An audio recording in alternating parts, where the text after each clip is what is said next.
Bonjour à toutes, bonjour à tous. Aujourd'hui, nous allons vous parler des injonctions paradoxales à la Massif.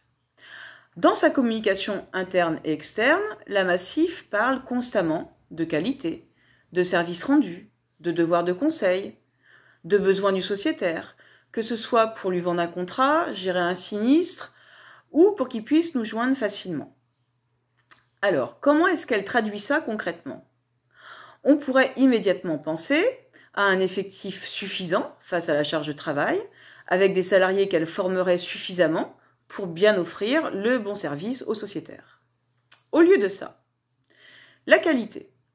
Pour la direction, il s'agit en fait que de quantité, de chiffres, de productivité, de comparatifs, en sommant les salariés de dépasser des seuils d'objectifs irréalisables.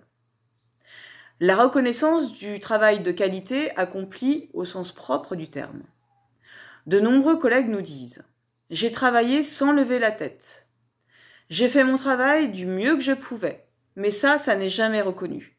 C'est comme si j'avais été inutile aux yeux de la direction. » Le bon service rendu. À nouveau, le sens propre est détourné. Et il est analysé qu'au travers de taux d'efficacité, de prise d'appel ou de réception, de traitement d'activités traitées à l'heure, de moyennes en tout genre, sans se préoccuper des temps réels nécessaires pour traiter une situation. Le besoin du sociétaire. Il est détourné en besoin de développement de l'entreprise et plus en fonction de celui qui nous contacte. Tout le monde doit vendre de tout et vite. Plus personne n'a le temps de bien faire. Plus personne ne doit être spécialisé en rien. La qualité de gestion, production et sinistre. Les centres de gestion et les CRC sinistres ont été transformés en usines. Ce sont les termes utilisés par nos dirigeants. Elle recherche l'optimisation à son maximum. Elle demande aux salariés de faire un travail de qualité et, dans le même temps, les prive des moyens pour le faire.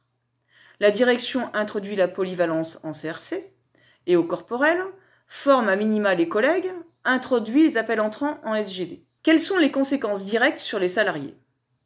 Le sentiment d'être inutile, la perte du sens au travail, la perte des compétences, l'incompréhension des sociétaires et les réceptions conflictuelles ou les communications conflictuelles en CRC.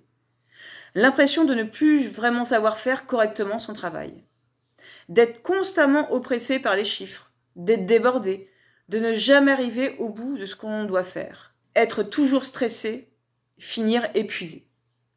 Ce sont ces injonctions contradictoires, sous pression de chiffres, qui nous font perdre le sens de ce que l'on doit faire, qui nous placent dans l'incertitude constante, qui ne nous laissent pas le temps de réfléchir, de nous parler, et qui nous maintient volontairement dans l'inconfort et un sentiment d'insécurité constant.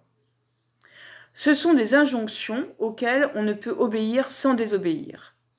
Mais pourquoi la direction nous place dans ces situations inextricables ?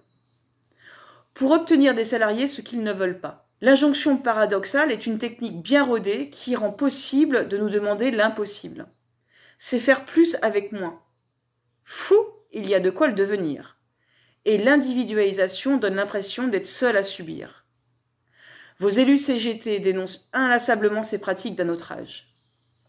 Rien n'est irréversible. Alors, en septembre, je me défends, je vote CGT.